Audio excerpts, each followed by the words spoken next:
Hey, everybody, this is Amazing Fantasy Football. I am Josh, and that guy over there is... I'm Chris. I'm Chris. He always is. How you doing tonight, Chris? I'm doing wonderful. It's Thursday night. It's football time. It's amazing fantasy time. I'm ready to rock. I'm ready for bed. There's that too, but that will come later, hopefully. Hopefully sooner than later. Yeah, but, well, hopefully I don't want to be up until tomorrow night. That sounds Mm-mm. terrible. Mm-mm. So we're here, and it is Buy-Again week. That is week 7 of this NFL season, as it usually is. Sometimes it's week 8, sometimes it's week 7. It's never usually week 9, 10, 11, or whatever. But it's week True. 7 this year, and that means that the Buffalo Bills, the Dallas Cowboys, the Jacksonville Jaguars, Jaguars. Jaguar. Anyways, Jaguars. the Los Angeles Chargers, the Minnesota Vikings, and the Pittsburgh Steelers are all on bye. I think I miscounted. That's 6 Anyway, teams, by the way. yeah, I'm saying I miscounted because I picked it up Like I like said, on I'm not three or very good four. at counting, Chris, but I'm really good at guessing. Um, Yeah. that means your Josh Allen's, your Zeke's, your Dax, your James Robinsons, your Austin Eckler's, your Mike Williams, your Justin Herbert's, your Kirk Cousins, your Dalvin Cook's, your Najee Harris's. They're all Mm-hmm. on bye. You can't use them this week. On top of all that, you don't have Nick Chubb playing tonight. You don't have Kareem Nope. Hunt playing tonight. You don't have me playing tonight. Definitely Um, not. I don't. I Yeah. just I was going somewhere with that, but I kind of forgot. Um, sorry, folks. I forgot to turn my phone off. Our good friend WonderTech is streaming. In case you're wondering. Um, Let me just turn that off real quick, and we'll keep on going. So we have a shortened show. Hopefully, it's a shortened show this week because we have so many teams Yeah. on bye. But we're gonna try and bring you some guys that maybe you wouldn't normally start, but you could think of. I got a couple of tight ends, a couple of running backs, a quarterback, I believe, in there as well. I mean, there's what, one, two, at least 3 fantasy viable quarterbacks out this week with your Trevor Lawrences, your Big Bens, and your Kirk Cousins, all on bye. You know, Yeah. number of matches, and you somehow got the odd. I don't know why I gave Mm-hmm. you less work, but Yeah, I don't either. You even gave me a softball one too, but go ahead. I I'm I'm good at guessing. All right, I guessed that this is how the matchup Mm-hmm. should go, and I probably guessed right. Let's start with the Kansas City Chiefs of the Tennessee Titans here. Um, Patrick Mahomes, I'm giving him 5 stars. He's the quarterback one going against the Titans, who are giving up the 5th most points. The QB, blah blah blah. You know that. I mean, the Titans aren't good on defense. Patrick Mahomes is very good on offense. I mean, connect those dots. Come on. Let's move on to Daryl Williams here. Daryl Williams. Can we get more players with the names of last name Williams? So we've got our Jamal Williams, we've got our Devante Williams, we've got our Tyson Mm-hmm. Williams, we've got our Damian Williams, we've got our Daryl Williams, who we're currently trying to talk about here. There's Mike Williams, of course, John Williams, Robin Williams, Michelle Williams, Puka Williams Jr. Yeah, but we're talking about Daryl Williams here. So last week against the Washington football team, Daryl Williams, the guy we're currently talking about, got 21 carries for only 62 yards, did get 2 touchdowns, and he caught 3 of his 4 targets. So, and obviously the touchdowns are the highlights of those stats. But in this week, he's a very viable fantasy back. I don't know what that's supposed to mean. Um, anyways, fire up Daryl Williams. It's really good. Yeah, It's really good. for sure. Um, the Titans are giving up 119.8 combo yards to opposing backs, so that's also good for Daryl Williams. Not that the Chiefs throw to the running backs all that often, but he did get 3 catches last week for, I didn't write down how many yards, but it was like 20 or 30. I'm going to give Daryl Williams 4 stars here, and then hit the gas by just saying that Travis Kelce and Tyreek Hill are 5-star starts. They're Tyreek Hill's coming into went into last week with a quad injury, came out none for wear. He ended up with 12 targets. Tyreek Hill is fine. 5 stars for both these guys. And let's move along to the Titan side of the ball, where there's some question marks here, like Ryan Tannehill. We're talking Tannehill here because of the Bayageddon, and the Chiefs defense is bend and break bunch. They're the worst. They're even worse than the Titan squad. 3.5 stars for Ryan Tannehill. Normally I wouldn't, and this year I wouldn't recommend Ryan Tannehill. He really hasn't been playing that great. And some of that I really feel like is due to their offensive line. They just lost Taylor Lewan to, I don't know what kind of, I think it was a neck injury this past week. But this is solely based on the matchup that the Chiefs are really playing really, really bad defense right now. And this game does come with a caveat of this being another Derrick Henry game. 5 stars for Mr. Derrick Henry here. Of course, he is still the number one running back in fantasy football at the moment. He just eviscerated the Bills D on Monday Night Football to give the Titans a good victory. Suck on that, Kyle. Kyle being my boss, and he's a big Bills fan. I don't know how, but he is. The Chiefs are allowing 19.8 points per game to opposing backs. So, yeah, Derrick Henry is probably my favorite running back this week. Let's move on to A.J. Brown. Oddly enough, the wide receiving cores as a whole are only racking up 23.3 fantasy points against the Browns. Brown has been bad, and I have a feeling a lot of that has to do with Titans, Ryan Tannehill, and the offensive line.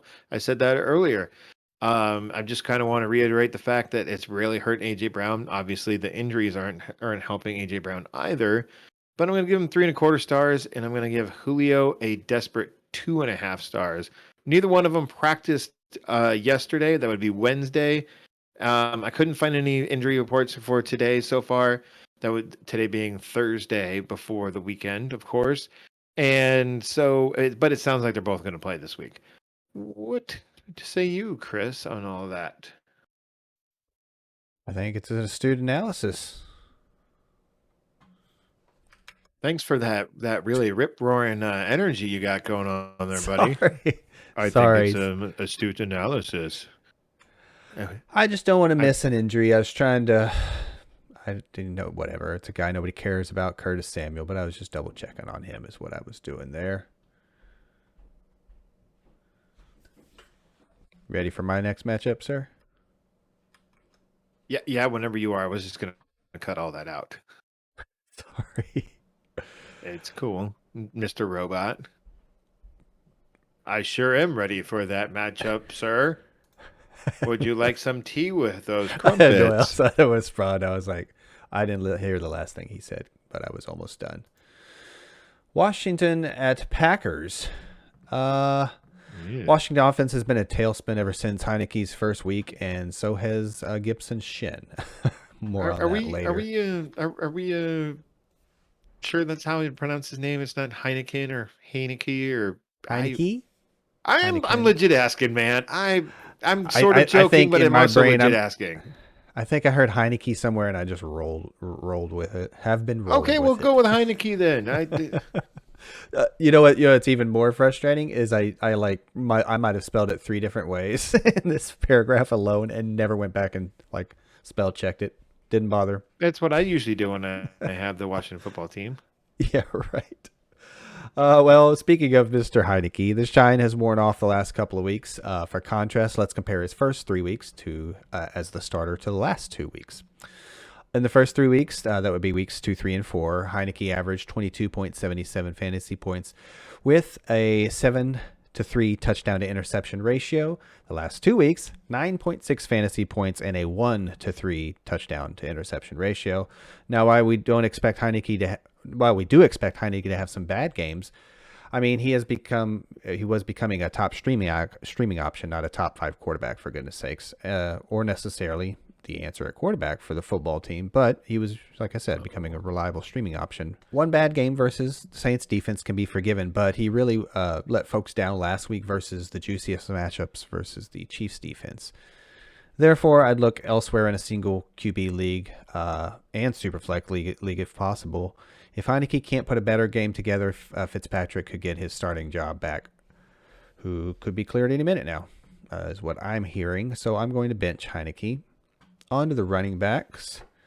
In addition to Heineke, Gibson was a player I was high on coming into week 6. I gave both of them 4 stars with confidence. Obviously, I can't predict injury, and that's exactly what killed Gibson's day. With one of the toughest matchups looming versus the Denver defense and a bye week after that, I'm wondering if benching Gibson is the right call for both fantasy football and for the Washington football team in real life. He's the RB16 on the season and averaging 1.5 touchdowns over the last 2 weeks. Prior to the injury game, the Packers just gave up 97 rushing yards and a touchdown to Khalil Herbert. So, if he goes, I do like his chances. He didn't practice Wednesday, but he did practice today, Thursday, with his shin. So it's looking like he's probably going to play again. If he's active, you probably have to start him during the Bye-Mageddon. But I'm saying the best thing for your fantasy lineup and the football team is to sit Gibson this week. So, again, if he's playing, you have to start him. So 3.5 stars. A little trepidation there. On to McLaurin. He's the only really pass catcher of note. We'll talk a little bit about the tight end, but Curtis Samuel's re-aggravated groin. It looks like he's not going to go. What's that? Who is their tight end now? Ricky Seals-Jones, I believe is. Yeah, he's actually been getting a few targets. Let's talk about him real quick, actually, while we're at it. Just get him out of the way here. Like I said, since Logan Thomas went down, 9 targets week 5, 6 targets last week. He's a fine option, given the tight end terrain and the bye weeks going on right now. So I'm going to give him 3 stars. I take that back. 2.5 stars, more of a desperate, unreliable thing there. Not a great matchup. On to McLaurin. He did practice Thursday. I already mentioned Curtis Samuel's out. McLaurin has averaged 3.7 fantasy points the last 2 weeks and has obviously suffered at the hands of Heineke. But you probably have no choice but to start McLaurin. I mean, even wide receivers is thin this week. So I'll just give him 2.5 stars. That is it for the Washington football team. On to the Packers. The Washington football team has disappointed this season, especially their defense. Washington is giving up the most fantasy points to the quarterback position and the second most points to the wide receiver position and the most passing yards.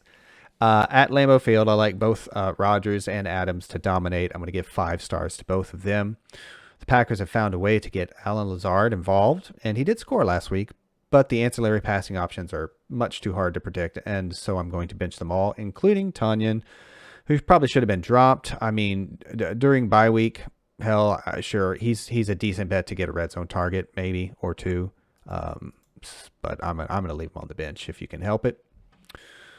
Aaron Jones is averaging 3.8 targets per game on the season. Nothing spectacular by any means, but I think most people realize Jones is among the league's best receiving backs and a big playmaker at the position. He blew up week 2, catching all 6 of his targets and scoring 3 receiving touchdowns plus 1 on the ground. Washington is giving up the 9th most fantasy points to the running back position and has given up 5 receiving touchdowns to running backs, and particularly to the likes of Kamara, Mike Davis, and Cordero Patterson, guys known for their receiving skills. 5 stars for the Packers star running back. And I didn't get much on Dylan, but I mean, again, given the terrain, given the bye week, Bye-Mageddon, if you will, I'm going to go and give him a serviceable 2.75 stars. Probably get him in some folks' flex conversation because they'll probably play well in this game and get up on the Washington football team. And Dylan has been playing well in his limited action. He's looked pretty good doing it too. Yeah, he's one of those guys that, I only have so much room on my bench. He's a pure runner, but he did catch a touchdown last week or the week before too. Mm-hmm. So I think it was a couple weeks ago. Forgive me, I don't remember exactly. And Jones just looks like one of those kind of 15 to 18 touch kind of players. Like you never want to give him 25 or 30. It's not really his strong point. Yeah, so I like Dylan. What about the pass catchers? Your Robert Tunyons and your Devante Adams and yours. I give 5 stars to Adams, and then I didn't gloss over. I talked real quick about Lazard. Did you talk and about I said, Adams? My bad. And I talked about Tonyan. I did a little bit out of order. Changing up the notes a little bit. You don't have we'll an order. That way. Exactly. There's no order in this court. There you go. I kind of like to let it flow with the conversation sometimes, but we addressed Mr. Tonyan, one of my big disappointments this year. Mildly mine too. Dude, I don't mean any tight end that didn't come to any sort of fruition is a disappointment. Like it's all exactly. Like, I thought for I mean, like, sure you'd get something out of him. Yeah. yeah, and I didn't like him going into this year, but I mean, he's done even worse than I thought he was going to. And I'm not trying to pat myself on the back for being a Hmm. naysayer, but Hmm. I mean, it's been just kind of him missing in action. For sure. So Tunyon has been a bit of a disappointment this season. He really has been. For I'm real. sorry, Yeah. we just fast forwarded through a little bit of a break there. Like every tight end, it's uncanny, man. It's just I kind of figured that Hayden Hurst would have been a thing too, even with Kyle Pitts there. Not really a thing. Hmm. Well, once Julio left, We'll yeah. like hold our breath and see, and we'll talk about Dallas Goddard here in a second and what he can do without Zach I've got Ertz high hopes there, for him. Yeah. and then even Zach Ertz himself, moving to Hmm. Arizona and blah blah blah. You I believe I gave you that matchup again. I Yeah. don't Yeah. really We'll talk a remember. little I bit about did. him later. Yeah. I think he's the last I did. matchup. Okay. Sorry, Hmm. I misread my sticky note there, and I'm like, oh, did I? Am I supposed to do that one? Oh no. Um, Deer in headlights. Oh let's keep. no. Oh no. Let's keep rolling with the Cincinnati Bengals at the Baltimore Ravens. Last week the Ravens deep with the clamps on the Chargers offense. I really should go back and watch that game because what a weird thing of the Bengals. The Chargers offense just coming to a screeching halt. Um, I'm betting that the Ravens D doesn't do this again to the Bengals offense. The Ravens have only been allowing 17.2 fantasy points per game. That's 13th best, worst best, and 1.5 passing touchdowns, but they are giving up 295 passing yards too. So Joe Burrow 3.3 or 3.75 stars or 3.75 stars. Um, Jamar Chase, who has been, man, dude, Chris, speaking of things we whiffed on, Jamar Chase here. Yeah. Um, Yeah. Yeah. I mean, if Burrow has a legit shot at 295 yards, like on average, that's what the Ravens are giving up. Hmm. How does the lion's share of that not go to Jamar Chase in this? Yeah. It And doesn't. Yeah. with an incredibly high chance of getting a touchdown too. Chase is averaging 8.33 touchdowns per game, so pretty darn close to a full touchdown a game. I really like those odds. So and Jamar Chase is legit, folks. I've seen him and watched some highlights. I watched some full games. We were wrong. We were wrong, and the Bengals are right to draft this guy. I really thought the Bengals should have took Penei Sewell. It looks like Jamar Chase has really helped the Bengals offense. So that's awesome for him, and I'm giving him 4.5 stars. I wish I could give him more, but it just going to temper some expectations. Um, Tyler Boyd, I'm bringing him up because he's actually been on the field more than Tiggins, but he's just not getting the production. And I'm only bringing him up because of Bayageddon. Boyd, has less than 9 fantasy points in 4 out of 6 games. And maybe a good matchup for Boyd here, but I'd rather look elsewhere before taking a look at Boyd. Like, I mean, I'm giving him 1 star, but it's really more like 1.5. Like, in case of Tyler Boyd break glass, sort of thing. Yeah. Let's move along to Tiggins here. I was reading some articles of like buy lows and everything on Tiggins. While Boyd may be out snapping Tiggins is actually out producing Tyler Boyd. But let's just not get too far ahead of ourselves here by the sense that he's out producing. I mean, we're talking about just like literally a few fantasy points here. For sure. Yeah. While Tiggins has a little bit more efficient with the work that he's getting as far as snap percentages and everything. And Tiggins is averaging about 7 targets per game. So there's potential there this week. I mean, if you have like I don't know, a Deontay Johnson and Justin Jefferson and like a Emmanuel Sanders all out this week, and maybe Mike Williams is sprinkled in there too. And Tiggins is like your, I don't know. Somehow you manage with all of those wide receivers and Tiggins. I mean, you could do worse. Hold on one second. I think I've got him in a lineup. Sorry. I wouldn't say You really could thin. do worse. It's just like Yeah, if yeah. you look at his production so far, Mm-mm. it's obviously Yeah. stands the week that he missed. Yeah, Chase has really set the world on fire, and Higgins is Yeah, dude. kind of He's I would say afterthought, just not what he was for the first couple of weeks. For sure. Lamar Jackson here. Let's move on to the Ravens side of the ball. The Bengals are only allowing 15.5 fantasy points per game. That's tied for fourth best. But listen to the quarterbacks they've faced so far. This is the Bengals defense. Kirk Cousins, good quarterback, at least fantasy wise. The Andy Dalton / Justin Fields game, bad quarterbacks. Ben Roethlisberger, bad quarterback. Trevor Lawrence, unproven. We'll just call him not good. Aaron Rodgers, good quarterback, future Hall of Famer. Jared Goff, bad quarterback. So it's kind of all over the map, but the Bengals are also giving up 3.67 rushing attempts per game to the quarterbacks. That's on the low end, but the Chiefs are giving up 6.67 rushing attempts per game. That's only three different, and the Chiefs are giving up the most rushing attempts. So it's it's literally only three more rushing attempts per game on average between the low end and the very high, the very tip top. So I look for Lamar to be running, and I'm giving him 4.5 stars. Devonta Freeman, I guess he's the new Ravens running back hotness. Maybe, I'm not really sure. I don't. Both I doubt Freeman and Latavius Murray got 9 attempts last week. They both got 2 targets.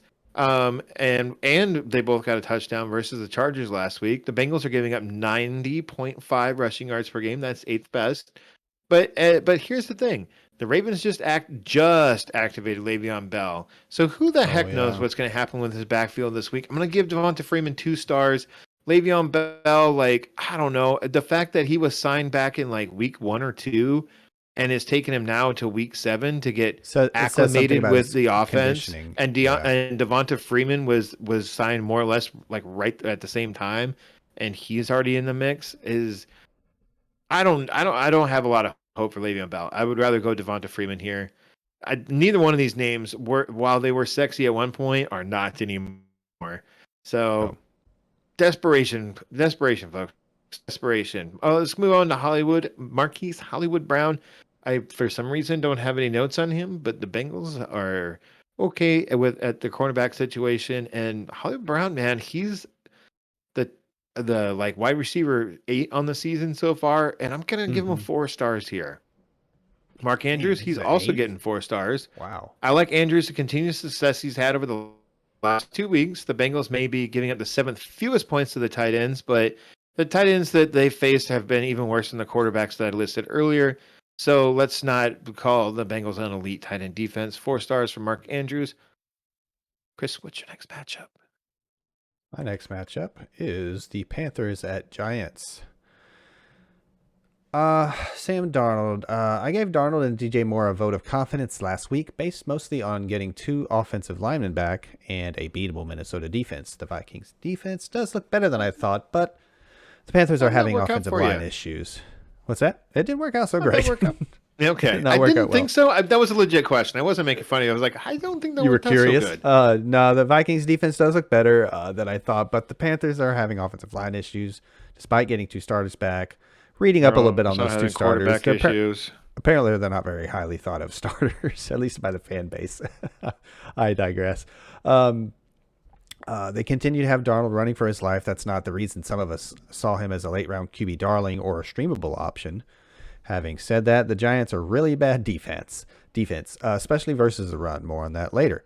The Giants are giving up the 6th most fantasy points to the quarterback position, and I also think Carolina has success on the ground here. I think Darnold is the type of quarterback to benefit from establishing the run and play-action passing plays. I'm still ranking him just outside the top 12 quarterbacks, but I think he's absolutely in play during Buy-Mageddon and Superflex and in some single quarterback leagues. For example, Wentz versus the Niners or Darnold versus the Giants. What would you say to that, Josh? I would say that I wasn't paying attention to you. That's okay. Edit that out. Wentz versus the Niners or Darnold versus these New York Giants? Do I have to choose? Yeah, I do. That's where I got this example from, one of my leagues. I don't like you anymore. Yeah, I went with Darnold. I'm going to give him 3.5 stars. I'm going to go with Wentz, and that's only because he's my quarterback. And I did give him a very startable grade this week too. So he hadn't been too bad lately. So that's why I put it in there. I thought it was close. I gave him a higher than 3-star Mhm. rating. I'm not going to say now because everyone has to tune in to Yeah. the very end Well, of the show to figure it out. the Giants are really bad, and they're just really bad. So I'm kind of more or less a bounce back game here for the offense as a whole and Darnold. On to the running back, I guess you could say. CMC's still out. Head coach Matt Rule is quoted saying they want to redefine who we are, which involves running the ball more. Chuba Hubbard has been underwhelming, but as I alluded to, here comes the Giants' porous rush defense. In a game where the coach states he wants to run the ball more, the Giants have given up the 4th most rushing yards on the season and gave up both a rushing score and receiving score to both Zeke and Daryl Henderson the last 2 weeks in a row. So that's going to earn Hubbard 4 stars there. Real quick, Chris. Yeah, go ahead. If it's not this week for Hubbard, is it not ever? Like, you're starting with confidence. If I don't see something kind of electric, yeah, for 4 stars, I want to see something electric, even if it's not the pass game. But I mean, are you just like dump him if he does nothing this week?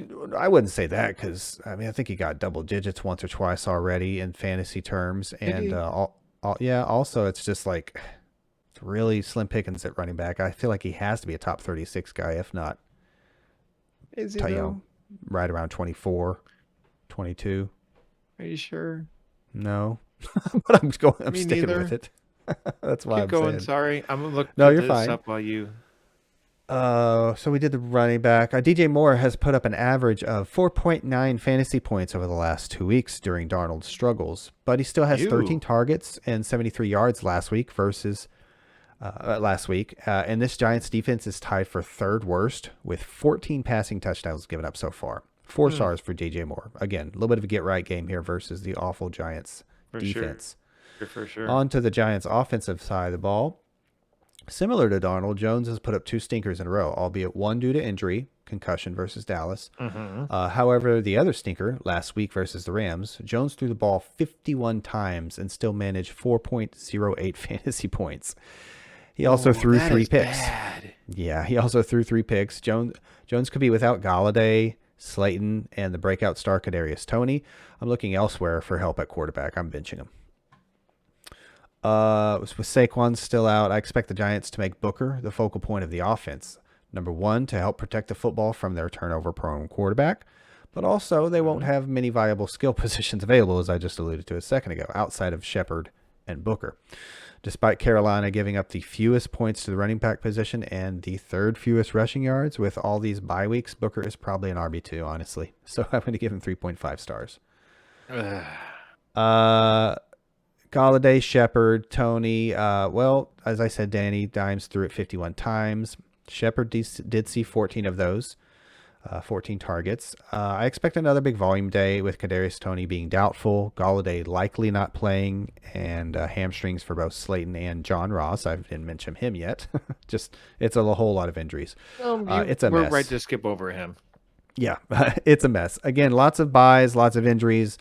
Lots of targets for Shepard. 3.5 stars for Shepard, benching all the rest. Speaking more of injuries and passing options, Ingram was a late add to the Thursday injury report. He did not practice due to a calf issue. It's always troublesome when they pop up, like they practice Wednesday, then suddenly they don't Thursday. Kyle Rudolph is a deep sleeper here with Ingram missing. The Giants probably lean on the veteran, especially in the red zone. 3 stars in my sleeper of this matchup. And that is your Panthers at Giants.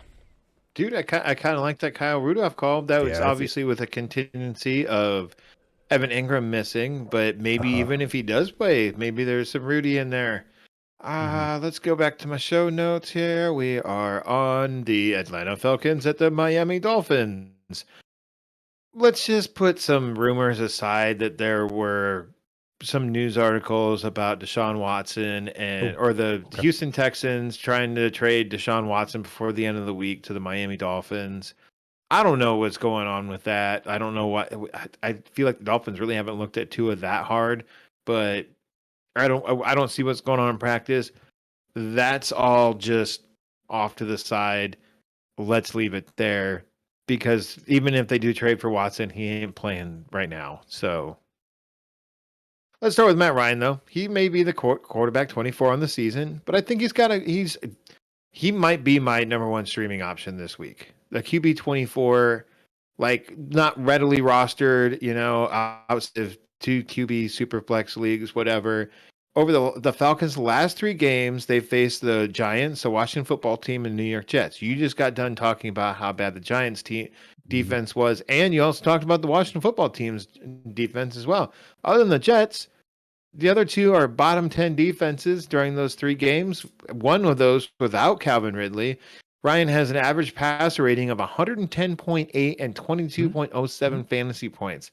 The Dolphins are giving up the 9th most points game to the quarterbacks. So I'm giving Matt Ryan 4 stars this week. I honestly, when I started looking at this, I was like, wow, I really like Matt Ryan this week. I picked him up for sure. What's that? I picked him up. I can't remember who my QB1 is in that league. It might be the one where I have Dak, but I definitely picked up Matt Ryan. He's my starter. Yeah, no, it's a good move, man. It really is. Cordero Patterson. Let's go with that for now.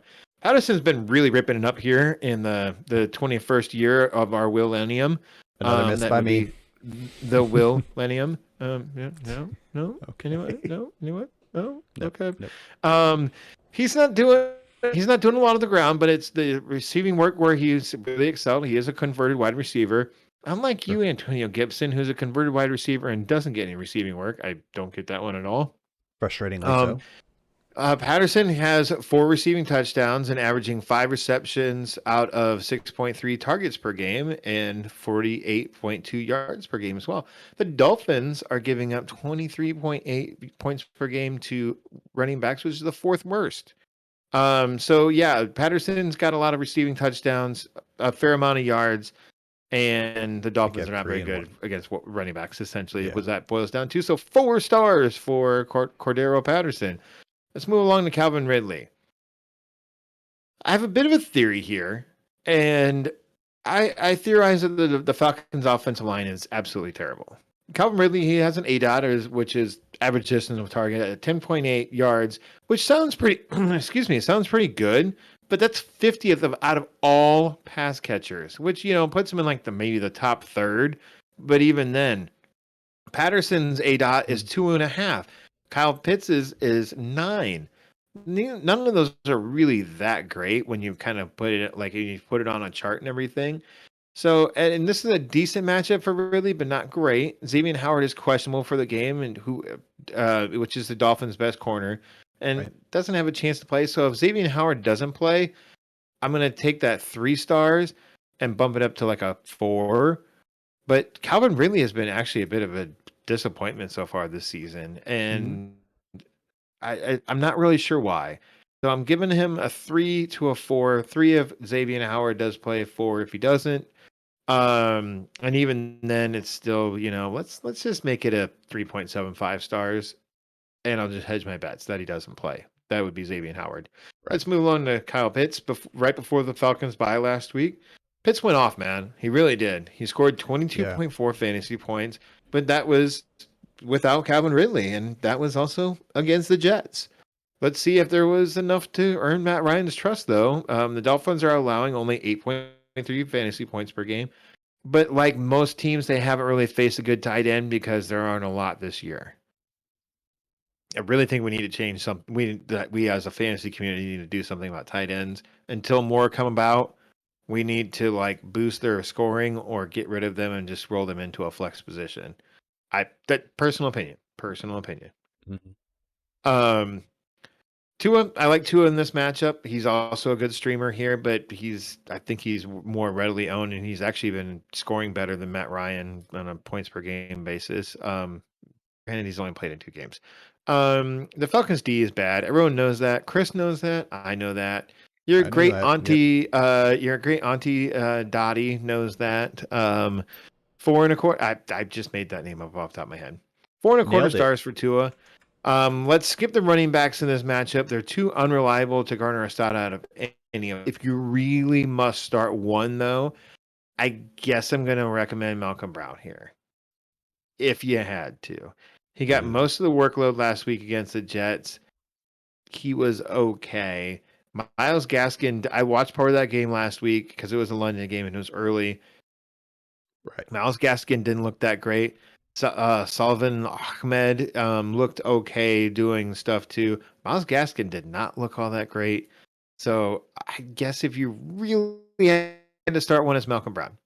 Caveat, he's on my dynasty team, but I'm not starting him this week, so I have nothing. I have no real horse in that race. Jalen Waddle, between Jamar Chase and Jalen Waddle, I'm sorry to say I was wrong. I mean these two rookies have kind of impressed. Jalen Waddle doesn't have not nearly the numbers that Chase has, but he still looks pretty good from what he's done. He's not just like streaking down the field and everything. He does have an ADOT of 5.4 yards, and that's mainly thanks to Jacoby Brissett. So I feel like he's going to be okay this week, and I'm going to give 3.5 stars to Waddle. Mike Gesicki, on the other hand, is after goosing all of us who started Gesicki in week 1, he's actually the tight end 8 right now. Yeah. And he's probably more like the tight end 5 if you take that gooser out of there.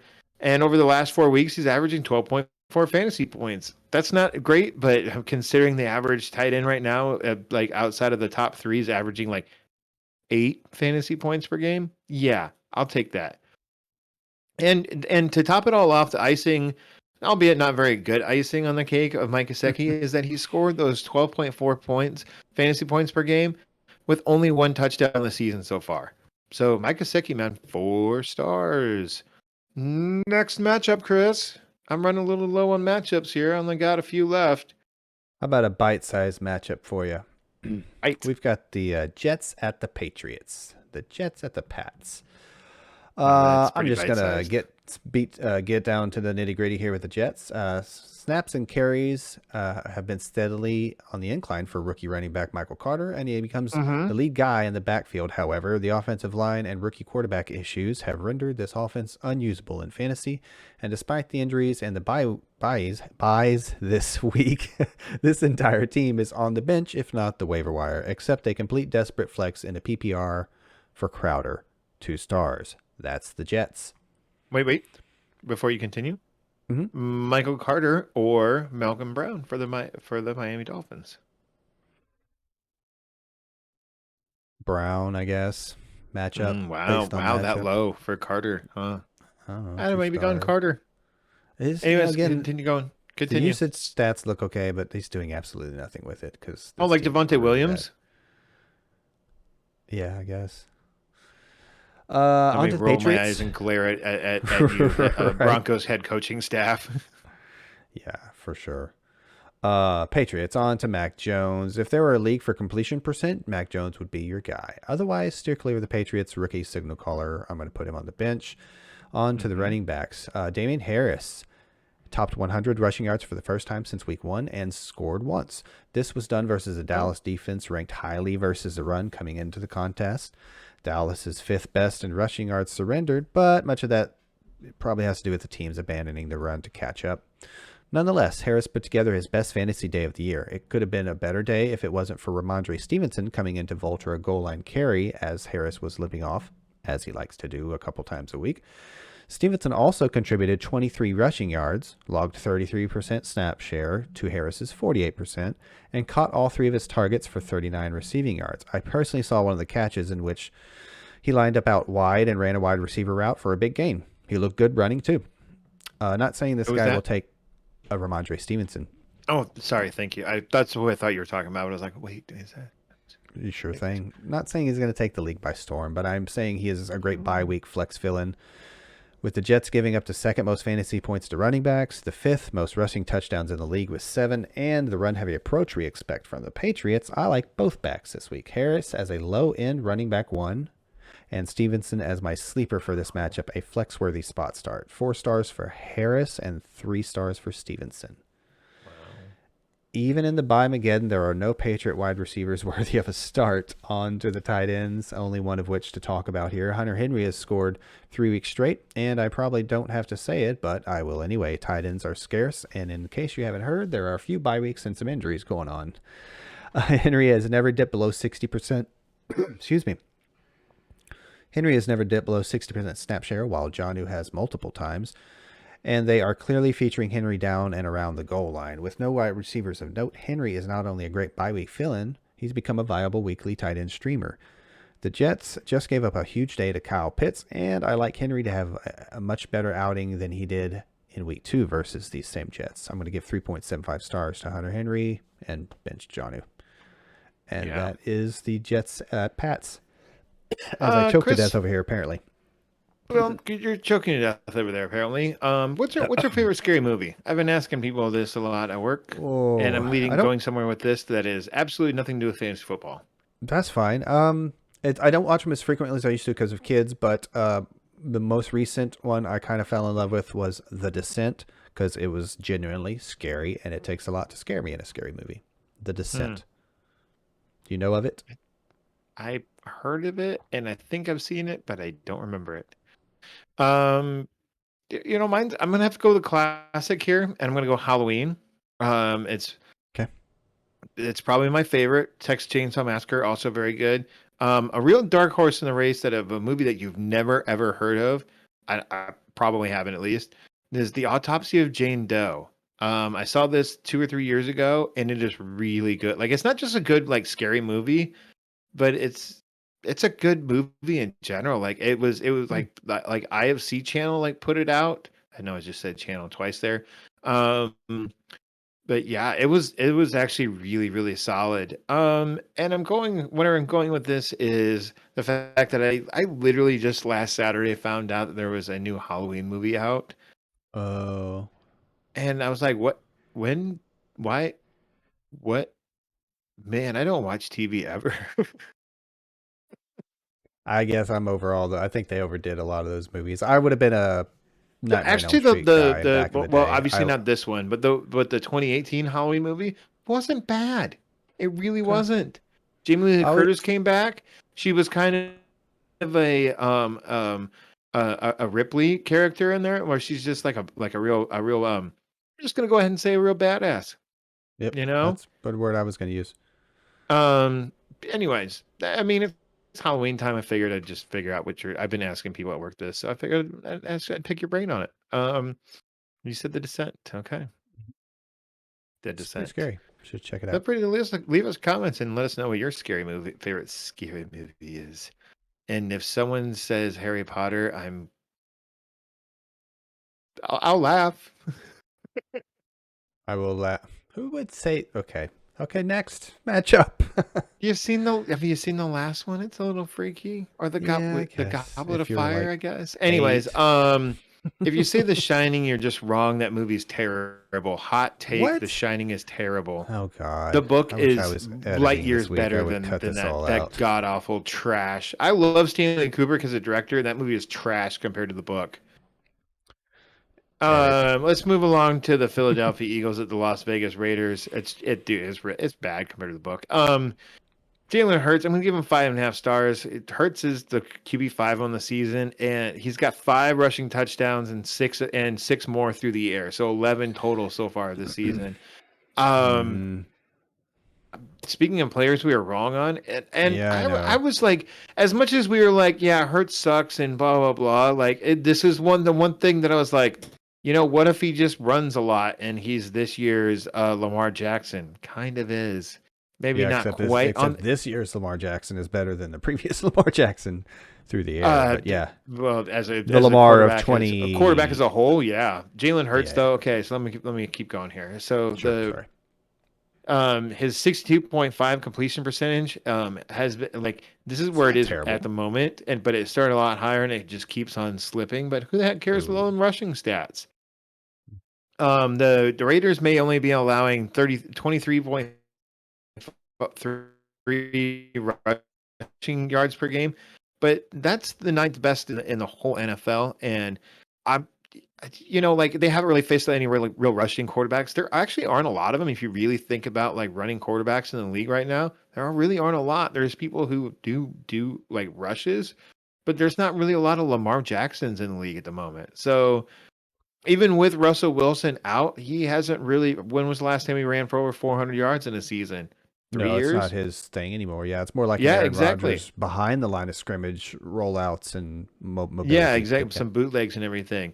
So yeah, Jalen Hurts 4.5 stars here. Honestly, that could easily happen to Lamar Jackson too as he gets older and his throwing gets a little better. Yeah. He could just kind of, like, for lack of a better term, age out of running around and just become a more wiser thrower. You know, Mm-hmm. I don't know. So let's move on to Miles Sanders. Miles Sanders is kind of who we thought he was, only maybe worse. Like, speaking of guys who have been really bad, he's the RB 38. I didn't, I didn't think Sanders would slip that low, but Kenny Gainwell is really cutting into Sanders' workload. Kenny Galladay is really cutting, who's on a completely different team, has been Apparently really he cutting signed into 2 Miles Sanders' contracts. workload. He signed another contract when we weren't looking, and he just shows up at Yep. Eagles camp I've every been now and then. moonlighting with the Eagles.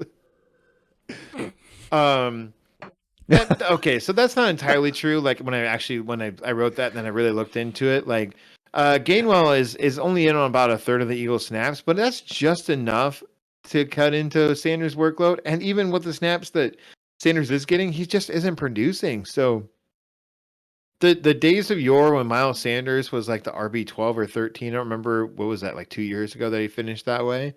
They're they seem to be on, and I'm only going to give him 2.25 stars this week. Let's talk about some Devante Smith. I really wish I could recommend him here. He's just not getting the points yet. Not saying they couldn't, but a lot of this is due to the fact that the Raiders cornerbacks this year are pretty darn good. They really are. They've been really, Okay. like, signing Casey Hayward has really been kind of like the tide that raises all boats, as you like to say, or whatever that phrase is that's on your bingo card. It's not we don't have a bingo My card of you, bingo. Chris. Definitely don't. So I'm gonna give Devonta Smith like 2.5 stars here. Dallas Goddard, there really wasn't a lot of data to dive into of Goddard without Ertz. It seems like they haven't really coexisted a lot, and when they do, they just kind of like, eh. And when like Ertz has been out, even Goddard's been kind of, you know. This is going to be Goddard's first game without Ertz, and you're working without a net, kid. So it's time to really put your money where your mouth is. Like, do you want, like? And so I think it was last week we said that Goddard already had a big contract. He doesn't. So he's Oh, playing for that okay. big contract right now. Mm-hmm. According to PFF, it's a positive matchup for Goddard. So the Raiders are giving up the 6-month points to tight ends. So I'd really like to see what he's got here. I'm going to give him 3.75 stars. Until I see more, I'm just going to keep that rating a little on the low side. Let's move along to the Raiders, because this has already kind of ran a little long, and it's going to get a little bit longer here. I'm sorry, Chris. Derek Carr, 2.5 stars. Call me a pessimist. Say I'm drinking the haterade or whatever. I just don't like Derek Carr in this matchup. The Eagles' corners are playing well, and despite a good performance against a stout Broncos D last week, I just can't recommend starting Carr in a critical fantasy week here. Something we probably should have said at the top is that, despite bye week being the buy-again week for fantasy football this year, week 7 is kind of a tipping point for a lot of fantasy teams too. Say you're 3-3, you really need that win to get to 4-3, and to kind of be like, oh, now I have my eye on the playoffs, versus being 3-4 and you're like, oh man, now with a losing record. Or you're a 4-2 team, getting up to 5-2 is just like, wow, now I can like stomach another loss or something, like down the road. Or if you're an optimist and you're 2-4 getting that win, and you have a few more weeks to, you've been facing some tough opponents, and you got a good schedule coming up in your fantasy league. Yeah. Week 7 is really crucial here. And I'm saying all that because week 7 tipping point. Do you want to start Derek Carr in a tipping point and bank on him against this Eagles defense? I don't. I'm not good. I'm saying if you want to, 2.5 stars, really more like 2 stars. And that's just for the ones who want to. I'm not going to put the hands of my fantasy team into Derek Carr. I would much rather with Matt Ryan or Carson Wentz, or who is another guy that you said that you were Sam like, Darnold. Okay, probably not Sam Darnold, but damn you! But I give him 2 sorry, stars. buddy. I like 3.5 stars. Darnold's kind of in that car. He's too young to really kind of like, I'm going to go with some more experienced veterans who've been playing well than than younger guys, than an experienced veteran who's just kind of scattershot. And we're talking about Derek Carr here. It might look like an okay matchup on paper.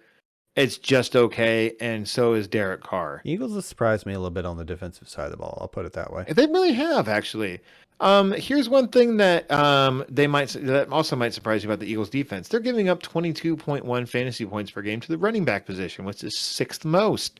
Yeah. So, because of that, while I don't like Derek Carr, and I'm really not a big fan of Josh Jacobs, I'm going to give him 3 3/4 stars, and maybe in Chris's scoring world, that's like a 4 stars. I don't really know. We don't ever get together, and kind of we're all over the map as far as the scoring between us. Which is fine. I'm not slighting Chris at all. I'm just saying that he's a little bit more optimistic, I guess, in his grades than I am. I'm kind of a pessimist in general. So I whatever. forgot to mention my Packers matchup was like my 5-star matchup. Anyway, go ahead. Well, yeah, of course it is. I really like Jacobs this week. Without a lot of running backs here, you could do a lot worse than Josh Jacobs. You could go with your Malcolm Browns and your whatevers. I'm not playing Stevenson. I'd rather go Ramondre Stevenson with that chance than like Malcolm Brown. I've got him on the hype train, at least for this week. Yeah, I've been reading about him and whatever. Let's go with Darren Waller here. I'm totally skipping all these wide receivers for the Raiders. 4 stars here, despite scoring less than 10 fantasy points in 4 out of 6 games. Yeah, it's been Waller bad. is still the tight end 5, scoring 11.1 points per game this year. That's how good his good games have been. And remember when I was like, Mike Gesicki's been scoring 12.4 points per game. That's really not that good. Well, Darren Waller hasn't been scoring as much. He just has more points so far. Yeah, that's about it, Chris. I got 2 left. Let's do it. Let's get this beast done, and maybe I'll think of something to take you off the rails. Lions at Rams. Jared Goff. Rams are tied for 4th, having only given up 6 passing touchdowns on the year and are 4th best with 18 sacks. I'm going to bench Jared Goff. On to the running backs, what we care about more. The running backs on Hawkinson is all we really care about here. You don't need me to tell you that Swift has distinguished himself as an elite-level pass catcher at the running back position. I expect garbage time and plenty of dump-offs to Swift. He's most likely an RB1 this week, given the context. 4.5 stars. Jamal Williams' usage is clearly tied to game script, unlike his backfield mate. In a game where Vegas has the Lions as a 15-point underdog, I don't like Williams a ton here. His snap rate has dropped to 30% the last 3 weeks, and his touches are half of what they were. He has also been nursing hip injury and was questionable coming into the week. I can only imagine, though, that there are desperate teams out there having to consider Williams, but just try your best not to. Just see if there's a better option and tune into the stream Sunday morning and run some of those options by us, and we'll be glad to help you. Oh, yeah, we haven't played the stream yet. That's right. I'm going to give Williams the rare 1.5 stars because, again, I can see somebody just have it. But this is the perfect week for a 1.5 star rating. Thank you. In the sense of like, man, if you got nothing else, I mean, I guess like your Dimitri Feltons or whatever I've been starting running Jamal back Williams. name is. I'm like, I guess in case of glass, break up Dimitri Felton. I've been starting Jamal Williams in a couple of weeks here or there. In a couple of his bad weeks. He started out okay, and he's really kind of just fallen off. Yeah, yes, that's what I was getting to there. I think the Lions in general have really kind of fallen off. For sure. Well, Hawkinson's been hurt, so there's that. I'm going to go ahead and skip the receivers because there's nobody worth mentioning there. Hawkinson returned to practice but what about today, Thursday, with both of his knees, but one of them's hurt, so he should be good to go. It's been 4 weeks since we've seen a tight end 1 week from Hawkinson, but last week was promising. He caught 8 of his 11 targets for 74 yards. Much like Swift's chances as garbage time, I like Hawk for the same reason, and tight ends are awful, so 4 stars for Hawkinson. On to the Rams. More fun stuff to talk about here. Stafford, Josh's favorite human being of all time, has been playing well. Well, but of all time, he's not Frank Thomas. I didn't say athlete. I said person. I'm going to point that out. Just kidding. I know. well enough. He's played well enough to be the QB9 on the season, and will probably improve on that this weekend versus a similarly impotent Giants defense last Double week. revenge game. Oh yeah, how's Goff, that? Stafford. Oh right. Double revenge game. Sorry, I had just mentioned the Giants, so for some reason they were on the front of my brain there. So versus a similarly bad Giants defense last week, he lit them up for 4 touchdowns and a 78.6 completion percentage. But the real weakness in Detroit's defense is the run game. Still, Stafford will easily be a top 10 option this week. 4 stars for Matthew Stafford.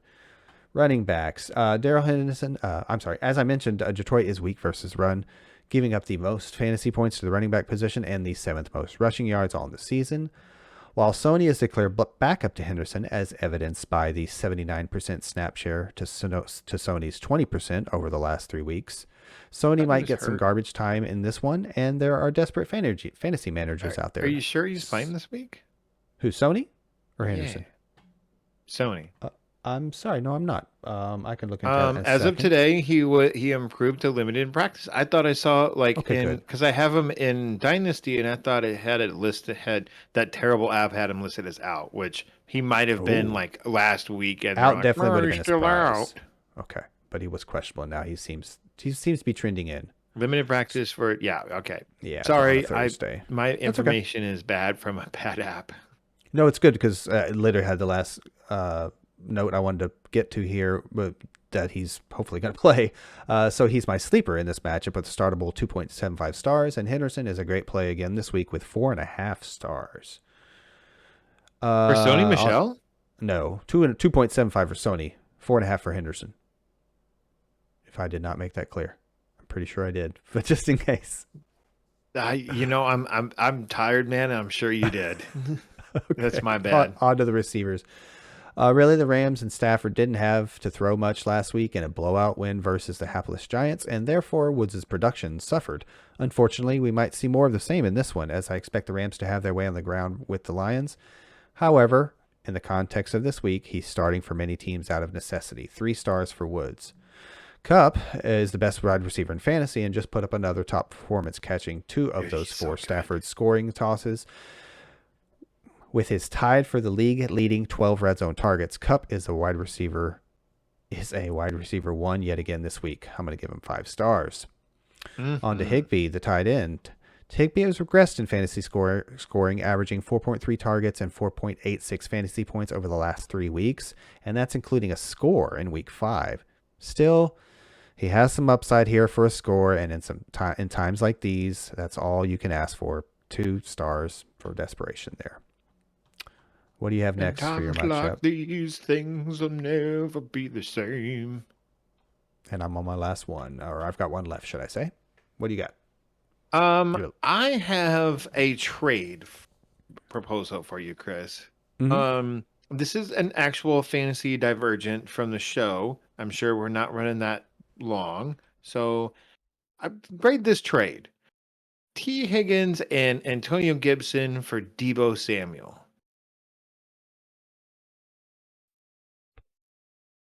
T. Higgins and Antonio Gibson for Deebo Samuel. Samuel's been really good, but I like the running back side of that. I don't think I want to give up Gibson. I think even though Gibson's been hurt and bad when he has played. Yeah, but they got a bye week coming up, so I think he's coming out healthy on the other side of that bye week, and he's still okay. So I was the one that proposed. I was the one that proposed this trade to our HR rep at work, who has no knowledge of football. So I don't know who is on the other end of this trade, who is on her end of this trade, telling them that this is a bad trade and that she should decline it. So I proposed Antonio Gibson and Higgins for Deebo Samuel, and it just got rejected as we were recording this. I'd have to be set at running back in order to give up Gibson, and I don't see how that's possible. But if I'm set at fine, yeah, it's a fine trade, I guess. From her perspective, I guess I don't know. You think that she's the winner? Well, she refused it, so. But you view her as the winner, and behind him I have Khalil Herbert back, short-term back play, Elijah Mitchell, and Aaron Jones and DeAndre Swift. So I'm not terrible at running back, but also not great either. Yeah, I'd keep Gibson. What? Out my mind. I'd keep Gibson in that scenario. But My I mean, I guess I haven't heard my the receivers are not very good. My Yeah, receivers let's are not very say. good. So, Yeah. So. anyways, all right. I mean, just a quick look. It probably Josh's life. might take that much to get Debo. It might take that much to get Debo, but I don't think I want to get rid of Gibson. I thought it was pretty fair. I think you're selling low on Gibson too. But hey, trade deadline's coming up too, a couple weeks, so you might have to do it now or never. I thought it was a 1-to-1. And okay, I'm going to do a quick side note here. How long are we running here? Or we had just hit an hour when you asked about it about a minute and a half ago. Right at 60 minutes when you said we shouldn't be running that long. We're at an hour and 2 minutes. So I have some fantasy advice for everyone. We're getting into some bye weeks, or especially after this week, a lot of bye weeks, especially for some key fantasy players, are getting over with. These are the players to trade for right now. Say you have your Jonathan Taylors, your CMCs, assuming he ever comes back. Other guys who haven't been on bye yet. Saquon, who's currently injured, but so my advice to people is if you have guys that have not had their bye yet, maybe and maybe you're looking to upgrade, maybe you want to get rid of those guys that haven't had their bye week for players that already have had their bye week. Thus, you're skipping over that bye week at that position. You know what I'm saying, Chris? Mm-hmm. Yeah, like say you have Jonathan Taylor right now, and you can turn him into Devante that doesn't work out.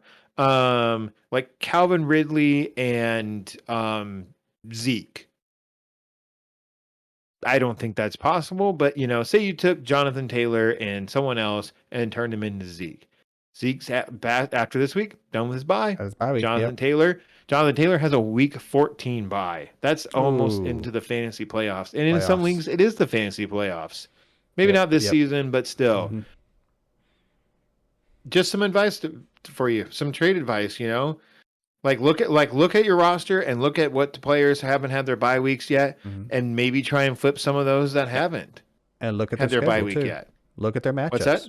And look at their matchups. Look at their schedule. Yeah, exactly. Look at their strength of schedule going down. If you're throwing on top now of that, now is the time to start looking. Yeah. We're into week 7 here, and after this week, obviously we're going to. I mean, off the top of my head, now is the time to start looking at strength of schedule and what defenses have been doing. We have a good enough numbers to see if teams are good or bad against the run, good or bad against quarterbacks, wide receivers, yada yada. I mean, we can list some. We can list some sites in the show notes too. Look at the schedule. Look at their divisions. I mean, like in your hypothetical example of Zeke, I know he gets to play the Giants one more time. He gets to play Washington. That's bad. Twice. Well, that's bad for the Giants. I think he gets to play Washington twice still. So that's bad for the football team. Yeah, exactly. But it's good for your Zeke on your fantasy lineup. If you got Zeke. Yeah, exactly. All right. Am I and on the flip side of that coin too is that I make that argument if my player if I've already suffered through that bye week and I'm picking up a player that hasn't, I'm like, yeah, now you're gonna have to juice this deal up a little bit. He's become more valuable in your eyes, and as well he should. Mm-hmm. I am also a very shrewd dealer. I was gonna say stingy, but okay. But yeah, shrewd is good. I was being nice. I try and juice every single ounce of that I can out of any sort of fantasy trade. There you go. I to the point where sometimes I ruin the deal, and I'm okay with that. All right, I'm not going to be on the losing end of any deal, at least on paper. Chris, I've got 2 matchups left. Let's get them done. How do you have 2? I have 6. You have 5. Are you next then? I am next. Are you? and I have the Chicago Bears at the Tampa Bay Buccaneers. Nice. This is going to be real quick for at least half of this. Cool. The closest thing the Bucs have faced to Fields is maybe Jalen Hurts, but Matt Nagy refuses to let Fields run. I feel like Matt Nagy is stuck in the past. If you look at Hurts' passing numbers versus the poorest Tampa Bay secondary. And since Matt Nagy is, let's just keep it PG and say he's incompetent. Remember, kids, this is all last week. But Hurts, I'm assuming that is supposed to be, he was 12 out of 26 for passing with 115 yards, a touchdown, and an interception. Fields may be the better passer overall, but the Bears' offensive line was giving him absolutely no help. And so I'm going to say, screw it and bench all your Bears. Allen Robinson was limited practice on Wednesday with, I don't remember the injury. Darnell Mooney has been limited in practice with a groin injury. I mean, if you really want a sleeper out of this, and it's not much of a sleeper, it's Darnell Mooney, maybe Cole Kmet. If you really want something out of this, that's some real desperate sleepers right there. Otherwise, I'm not starting any Bears. I'm not starting Khalil Herbert against the vaunted Bucks run D. I mean, if it was a better quarterback with a better offensive line and some healthy receivers that have actually been producing, I could say these because the Tampa Bay corners have been terrible. But I can't. I really can't, Chris. So let's move along to Tom Brady, who perpetually gets 0 stars. On to Lenny Fernett. He is the RB13 so far, and he has been the Bucks' primary tailback.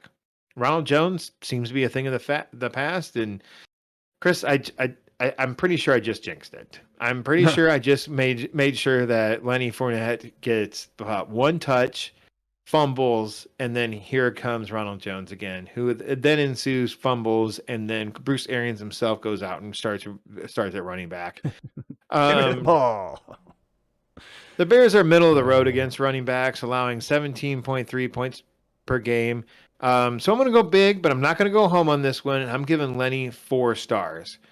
Here's Fournette's points for the last 3 weeks. 13.9, 17, and 24.7 points in the last 3 weeks. I'm not calling for a 25-point game this week, like he did last week, but 18-ish. I don't think that's too far out of the realm of possibility. So I'm going to give him 4 stars here. Let's circle back to Tom Brady, who in my eyes does perpetually get 0 stars, but some people really want to start him, and the Bears defense hasn't been all that great.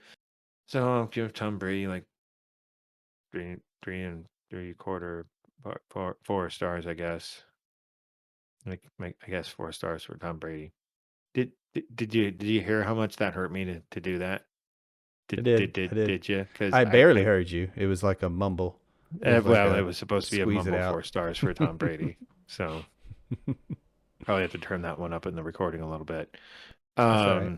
Onto the Tampa Bay Bucks wide receivers though. 3 and 3/4 stars for both Mike Evans and Chris Godwin. Overall, if you look at just the stats alone, it is such a similar stats between Mike Evans, Antonio Brown, and Chris Godwin. It is uncanny. And Antonio Brown missed a game because of COVID. If you take that game that he missed and extrapolate that into his stats as a whole, that one game, and added like stats of what he's done on a per game basis, he's right there with Chris Godwin and Mike Evans. But he's been doing it on 54% of the Buck snaps, whereas Godwin and Evans are in like the 70s and 80s. So it's just, and on more passing downs. It's 3 and 3/4 stars for all of them, man. Like, and it's just like, it's just real. Like sometimes it's not like across the board every single week for all the wide receivers, because I mean, that's kind of impossible.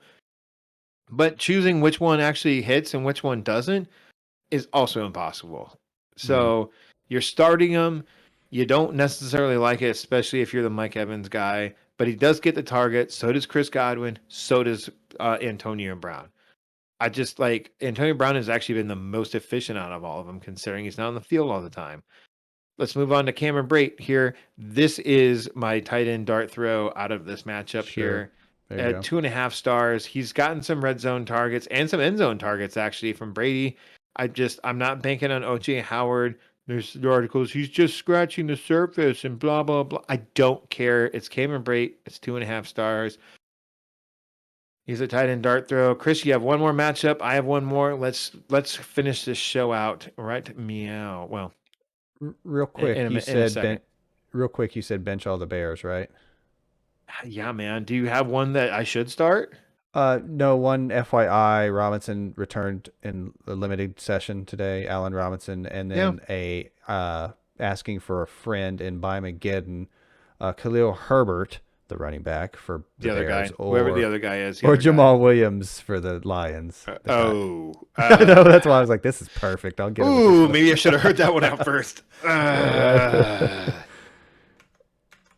I pulled that exact situation from a league of my own, so a lineup of my own, should I say? So I get it. This is where our listeners are at, though. You're gonna go Herbert. All right, against that's tough against that rush defense against the Bucks. All right, next matchup. Let's move along. Your last one. Texans at Cardinals. Apparently, Davis Mills can only play NFL caliber football versus the New England Patriots. In related news, I just checked the schedule and Mills will not be playing the Patriots this week, so I'm benching him. For more astute fantasy analysis, tune in every Friday and Sunday. But seriously, you're benching or dropping Mills, and word has it Tyrod is back practicing, so maybe worth a look. They're in a deep superflex league for Tyrod, and it appears there's some big 3-team. Oh, yeah, you already touched on the deal there. I don't think I have anything where it affects my matchup whatsoever. Yeah, just basically that Texans trade or whatever. On to Brandon Cooks. Despite scoring below double-digit fantasy points for 3 weeks now, Cooks has to be in consideration every week based solely on volume. This is a tough matchup, however, so take that into account. The Cardinals are 9th best in terms of passing yards and 5th best with 17 sacks. But again, volume and opportunity. So I'll give them 2.5 stars. That's the Texans. Nothing else worth mentioning there. And that concludes the matchup. No. Yeah. On to Kyler. Houston actually isn't awful versus pass, but you don't need me to tell you to start front-runner MVP candidate Coyote Murray versus the Texans. He could be in for one of his best starts of the year. 5 stars. The running backs, Chase Edmonds and James Conner. The Texans are particularly bad versus the run, giving up the 2nd most rushing yards in the league, the most rushing touchdowns, and the 10th most fantasy points to running backs, with Conner averaging 1.25 touchdowns over the last 4 weeks. Both backs are in the top 24, with Conner at RB22 and Edmonds at RB17. Similar to Gibson, I wish Edmonds would be given the opportunity to get closer to 100%, but still, if he plays, his involvement in the passing game in this juicy matchup dictate that he is flex-worthy, and I like Conner also. 3 stars for both. Receivers. Hopkins has helped fantasy owners a bit more these last couple of weeks thanks to 3 scores in the last 2 weeks. Not to mention in his first game versus his old team, the Texans. Revenge game. Since leaving. Fire up your revenge game narratives. Exactly. But really, I expect a 5-star day from Kyler, and Nuke will have some plays drawn up for him in the end zone. You can bet on that. 4 stars. Zach Ertz is a fine start this week, given that the Cardinals went after his services. They were just getting Max with 2 X's. Williams more involved in the offense, and the Texans give up the 2nd most fantasy points to tight ends, so 3.5 stars. Okay. Yeah. Really? That's the Texans at Cardinals. Yeah. Yeah, it's desperate out there. That plays into the rating I've given him. He's been with the team for like 7 days. Oh, and he's my sleeper, I guess, so if that counts, yeah. Yeah, I'm gonna sleep on your sleeper. No. I mean, it's a tight end, so whatever. Do we need to figure out something to fix tight end because it's awful. It's really bad. I'm not being hyperbolic on this. Like, it's really bad. No, I don't completely disagree with you. I'm just still in the limbo of, it just completely kills Kelsey and Waller's value and Hawkinson. It's just like, I mean, I guess they become even better. Like, I don't know. I think maybe 1.5 points per reception is the answer, or 0.75 and a half point. That's kind of what I was thinking. Is that like give them an extra quarter or half per? Because catch. Remember, like on this, was it on the stream on Sunday? I did like a brief history on like why PPR came around. Is that's because like running backs or wide receivers were kind of like going by the wayside or something, or maybe it was running back. I can't remember. I think it was wide receiver. And because running backs were just getting all this work in like the early 2000s, and so they're just like, we need to do something to beef up the receivers. Maybe it's vice versa. I don't remember which. I'm tired. I'm sorry. I'm really tired. It's okay. Well, we also were just kind of one of those 2 positions was like really struggling, and so someone came up with the idea of a point per reception, and so it would boost up that stat. Well, now we need to do something with tight end, and maybe it's just like, honestly, maybe like a half point per target or something. Mm-hmm. That That's might what be that might be an okay that's idea generally right there. that's what tight end premium means, I believe. In most cases, they get a 1.5 point per reception as opposed to the one that the receiver is getting. Or again, if the receiver is getting a half a point, maybe you should be giving the tight end 0.75, somewhere in that ballpark, and it kind Yeah, of works I its get way what you're out. putting down. It really puts them back in that really value. Like you start seeing crazy trades for tight ends and stuff. My brother-in-law has a tight end premium league that he's ran for some time, so I get the craziest trade things. Oh, I'm sorry. He used You're to the run trades by moderator me. between Yeah, trades in that league. I forgot about that. exactly. Yes. Yep. Yep. I hear you clucking, big chicken. Um, let's finish this thing out here, Chris. Let's do it. We're gonna stop with the or end with the Sunday night football matchup, where you're not getting the Monday night one because that's where you're supposed to check into our stream on Sundays at 10 a.m. Central Time. Mm-hmm. 10 a.m. Central Yes. Time, not Until 10, further but notice. 10 a.m. Some of us last week thought that maybe it was 10:30. Where we do our last minute injury advice, lineup questions, the Monday night matchup. And this week, well, Josh will be attempting to do the Monday night matchup while doing the Pocky challenge. That is Carolina Reaper and Scorpion Pepper coated tortilla chip. I will attempt to do it and do the Monday night matchup and see if I can make it through without dying. Chris will have the EMT standing standby, and yeah, I'm Standing and tired. standby. I'm tired, man. Leave me alone. So let's start with the Colts here. On the Colts side of the ball, Carson Wentz. Speaking of a stream full of quarterbacks, which we were talking about an insanity chip. But I'm going to give Wentz 3.5 stars. If for some reason you were relying upon him recently, he really hasn't been terrible the last 2-3 weeks. And actually, other than the dud at Tennessee in week 3, he scored more than 17 points every week. Now that's not great for a fantasy quarterback, but he's outperforming some of the quarterbacks that were drafted ahead of him, like your Ryan Tannehills, your Matt Ryans, your Josh Allen's, your Kirk Cousins. No, I'm just joking. I'm just joking, folks.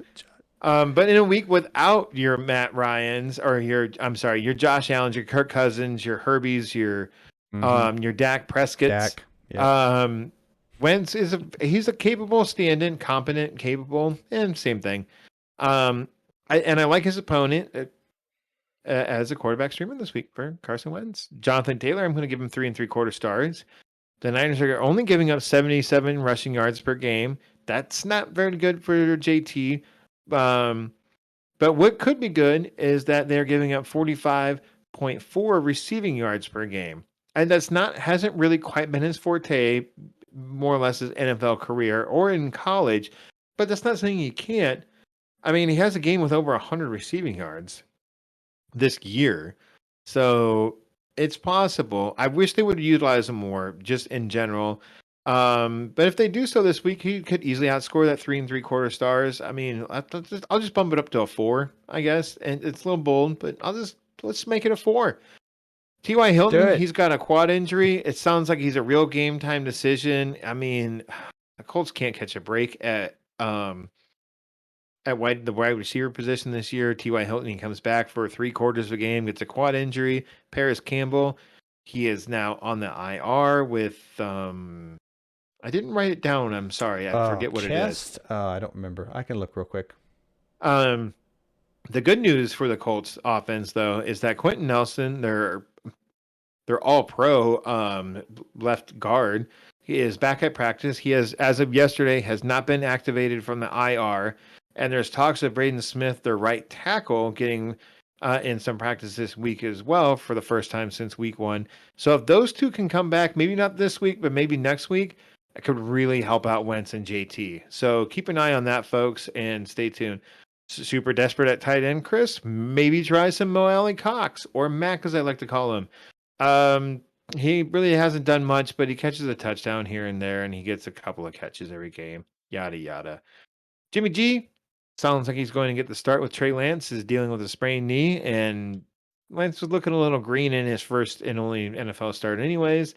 So hopefully it's just a bump in the road for the young rookie Trey Lance. But until Trey Lance comes back or they decide to start him, I'm going to give Jimmy G 4 stars.